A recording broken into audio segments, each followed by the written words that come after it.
विशेष अधिवेशनाची पहिला दिवस सुरू होते. नवीन आमदारांना शपथ दिली जाणार आहे. सर्वांचं लक्ष लागले की मंत्रिमंडळ विस्तार कधी होणार आहे त्यासंदर्भात. आजचा दिवस हा नवीन जे आमदार निवडून आलेले आहेत त्यांच्या शपथविधीसाठी आहे. आजचा, उद्याचा आणि परवाचा दिवस. आणि मला असं वाटतं की विधानसभेच्या अध्यक्षांची निवड देखील या संपूर्ण प्रक्रियेमध्ये होणार आहे. आणि मंत्रिमंडळाचा विस्तार योग्य वेळी माननीय मुख्यमंत्री आणि दोन्ही उपमुख्यमंत्री करतील याच्यावर आमचा सगळ्यांचा पूर्ण विश्वास आहे. पक्षनिहाय खातेवाटप देखील होईल, मंत्रिमंडळाचा विस्तार देखील होईल. हे स्वतः राज्याचे मुख्यमंत्री आदरणीय देवेंद्रजींनी सांगितलेलं आहे. माननीय एकनाथ शिंदे साहेबांनी देखील सांगितले आणि अजितदादांनी देखील सांगितले. त्याच्यामुळे हे तीन नेते लवकरात लवकर बसून मंत्रिमंडळाच्या विस्तारासंदर्भामध्ये चर्चा करतील आणि लवकरात लवकर मंत्रिमंडळाचा विस्तार होईल. उच्च आणि तंत्रशिक्षणासारखं महत्त्वाचं खातं सांभाळलेलं आहे. एमपीएससीच्या परीक्षा 41 नंबरचा प्रश्न होता. शिक्षणामुळे स्त्रियांची प्रजनन क्षमता कमी होते आणि 4 कारणं दिली. अतिशय घुसटलेल्या पद्धतीने हा प्रश्न विचारला. गंभीर बाब आहे, याची दखल घेतली कारण आपण मंत्री होतात. नाही, पहिली गोष्ट म्हणजे आपण सांगितलेली वस्तुस्थिती जर खरी असेल तर हा प्रश्न कुणी तिथं आणला याची देखील माहिती घ्यावी लागेल. आणि अशा पद्धतीनं प्रश्नावली तयार करणारी जी कोण असतील त्यांना देखील समज द्यावा लागेल. आणि या संदर्भामध्ये मुख्यमंत्री आणि दोन्ही उपमुख्यमंत्री नक्की निर्णय घेतील याची मला खात्री आहे. कारण अशा पद्धतीचे प्रश्न प्रश्नपत्रिकेमध्ये असणं हे अयोग्य आहे. अजित पवार यांचा शपथविधी पार पडल्यानंतर कुठेतरी 1000 कोटी रुपयांची त्यांची मालमत्ता जी आहे ती मान्य केलेली आहे दिल्ली कोर्टाने. कसं पाहताय या घटनेकडे? शपथविधी झाल्यानंतर लगेच ही अशी प्रकारची घटना जर घडते तर कसं पाहताय? मला या घटनेबद्दल काही देखील माहिती नाही. आज विधिमंडळाच्या 288 आमदारांना शपथ देण्याची प्रक्रिया आजपासून सुरू होते. मी देखील त्याच्यामधला एक आमदार आहे म्हणून मी या ठिकाणी आलेलो आहे. मला याच्यातली काही कल्पना नाही.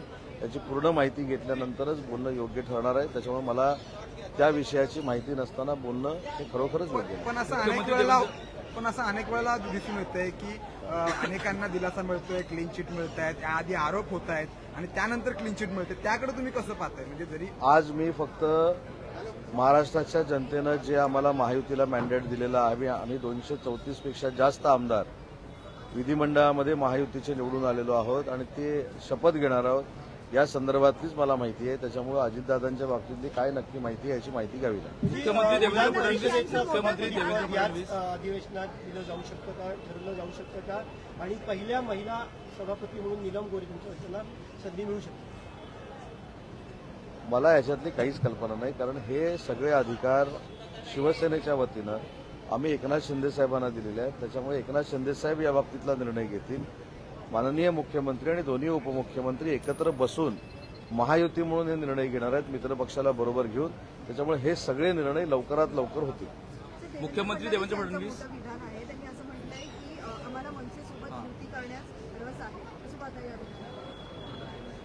राज्याच्या मुख्यमंत्र्यांनी एखाद्या पक्षासोबत जाण्याचा निर्णय तुम्ही सांगताय त्या माहितीवरनं जर घेतला असेल किंवा जाण्याची इच्छा असेल तर त्यांचा नेते म्हणून घेतलेला निर्णय असू शकतो.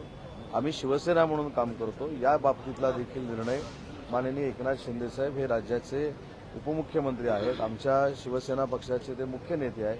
या बाबतीत देवेंद्रजी त्यांच्याशी देखील चर्चा करतील आणि योग्य तो निर्णय घेतील. धक्कादायक बाब म्हणजे पश्चिम विदर्भामध्ये शेतकरी आत्महत्या वाढलेल्या आहेत आणि सर्वाधिक 317 शेतकरी आत्महत्या ज्या आहेत यवतमाळ जिल्ह्यामध्ये झालेल्या आहेत. आत्महत्येबाबत देखील काही आत्महत्या होऊ नयेत म्हणून मागच्या सरकारमध्ये आपल्याला माहीत असेल की अनेक निर्णय घेण्यात आलेले आहेत.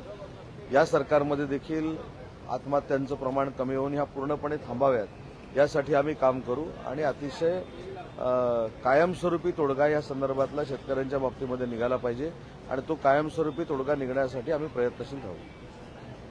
सर, हिंदी में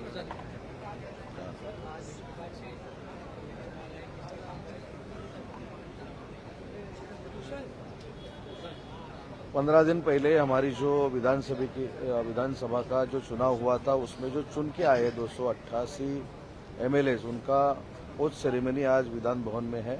3 दिन का ये अधिवेशन है और इसमें मेरे ख्याल से विधानसभा अध्यक्ष का भी चुनाव होने वाला है, उसका भी अर्जी भरने का प्रोग्राम इसमें आया है। ये 3 दिन का अधिवेशन है, उसमें ज़्यादा से ज़्यादा 288 जो हमारे चुन के आने वाले जो आए हैं विधायक उनका वो सेरेमनी है। सर, मंत्रिमंडल विस्तार को लेकर किस तरीके की चीजें चल रही हैं, किस तरीके की बातें चल रही हैं, क्योंकि लगातार ये बताया जा रहा है कि होम मिनिस्ट्री को लेकर जो है वो शिंदे साहब जो है तत्पर हैं, उनको होम मिनिस्टर चाहिए, इस तरीके की हमारे सामने एक सवाल है कि ये होम मिनिस्टर के लेके सवाल खड़ा किया गया है, ये किसने बोला है, ये किसने बताया है? ऐसी कुछ भी बात नहीं है। तीनों नेता बैठ के मंत्रिमंडल का विस्तार कब होगा ये तय करेंगे और जल्द से जल्द तय करेंगे और जल्द से जल्द मंत्रिमंडल का विस्तार होगा। सर, कल मुख्यमंत्री ने नहीं, वो भी तीनों नेता फायनल करेंगे। सर, तुमचा आज भाऊ मुख्यमंत्री देखील ने आलाय, इंटरव्ह्यू देते समय तुमचे आज भाऊ विधानभवनात आलेले आहेत, आमदार म्हणून ते आता शपथ घेतील. काय नेमकी भावना आहे तुमच्या? विधानसभेच्या इतिहासातला पहिल्यांदा असा हा दिवस आहे की कोकणातनं दोन कुटुंबातले दोन सख्खे भाऊ विधानसभेमध्ये आलेले आहेत. त्याच्यामध्ये माझे मोठे बंधू आहेत, मी स्वतः विधानसभेमध्ये आलोय आणि आमच्या पुढच्या जिल्ह्यातनं म्हणजे सिंधुदुर्ग जिल्ह्यातनं निलेश राणे आणि नितेश राणे हे दोन भाऊ निवडून आलेले आहेत. आणि मला असं वाटतं की एका कुटुंबातले दोन आमदार ज्यावेळी निवडून येतात तर पूर्ण कुटुंबाला आनंदच होत असतो. मुंबईतले पण 2 भाऊ आलेले, तर ते सख्खे नाही, तो सख्या भावांवर प्रश्न विचारला ना, सख्या भावांवर प्रश्न विचारल्यामुळे मी सख्या भावांचं उत्तर दिलेलं आहे.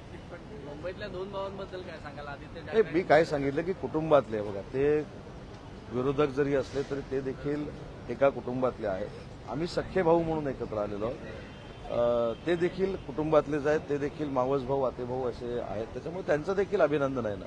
आम्ही एवढ्या कोत्या वृत्तीचे नाहीत की आमच्या विरोधकातले कोण भाऊ जर सभागृहामध्ये आले असतील तर त्यांचं अभिनंदन करायचं नाही. ही राजकीय एक प्रोसेस आहे, लोकशाहीतली एक प्रोसेस आहे, त्यांचं देखील अभिनंदन करतो.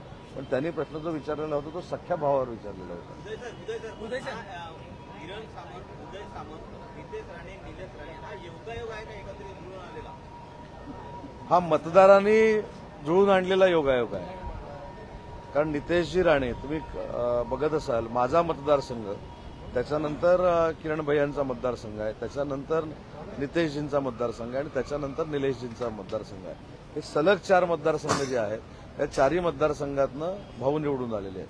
आता हा क्रम मी असा लावला म्हणून परत ब्रेकिंग नको व्हायला, पहिला मी रत्नागिरी धरला म्हणून तुम्ही उलटा जरी धरला, पहिला कुडाळ मालवण आहे, दुसरा नितेशजींचा आहे, तिसरा राजापूर आहे आणि चौथा माझा मतदारसंघ आहे. या 4ही मतदारसंघामध्ये आम्ही 4 भाऊ निवडून आलेलो आहोत, म्हणजे 2 राणे 2 सामंत. सर, मुख्यमंत्री ने कल इंटरव्यूज दिए हैं, उसमें उन्होंने इशारा दिया है कि बीएमसी इलेक्शंस में राज ठाकरे की पार्टी को वो अपने साथ ले सकते हैं. इस पे आपका क्या कहना है? मेरे ख्याल से महाराष्ट्र राज्य के मुख्यमंत्री देवेंद्र जी ने युति के बारे में, अलायंस के बारे में अगर कुछ बात कही हो तो उसके ऊपर मैंने बात करना उचित नहीं है, क्योंकि हमारा निर्णय जो है वो शिवसेना पार्टी का है. शिवसेना पार्टी के नेता माननीय एकनाथ शिंदे साहब है. एकनाथ शिंदे साहब के नेतृत्व में हम काम करते हैं. एकनाथ शिंदे साहब अलायंस के बारे में जो कुछ निर्णय लेंगे उसका हम समर्थन करेंगे. सर, विधानसभा अध्यक्ष पदासाठी महाविकास आघाडी देखील आता उमेदवार देण्याच्या तयारीत आहे. विरोधी पक्ष नेता देण्यासाठी देखील बहुमत नाही आणि आता ते सभा. ह्याच्यामध्ये मला असं वाटतं की खरं तर विधानसभेच्या अध्यक्षांची निवडणूक ही बिनविरोध झाली पाहिजे आणि संख्याबळाचा देखील विचार झाला पाहिजे. त्याच्यामुळे ते उभं करणार असतील तर करू देत, परंतु माझी देखील महायुतीच्या मार्फत त्यांना विनंती आहे की विधानसभेची निवडणूक ही फार मोठी परंपरा असलेली एक निवडणूक आहे. महायुतीचं संख्याबळ बघता फार मोठं संख्याबळ महाराष्ट्र राज्यानं महायुतीला दिलेलं आहे. त्याच्यामुळे महायुतीचे विधानसभेचे जे कोण अध्यक्ष असतील त्यांना बिनविरोध विधानसभेचा अध्यक्ष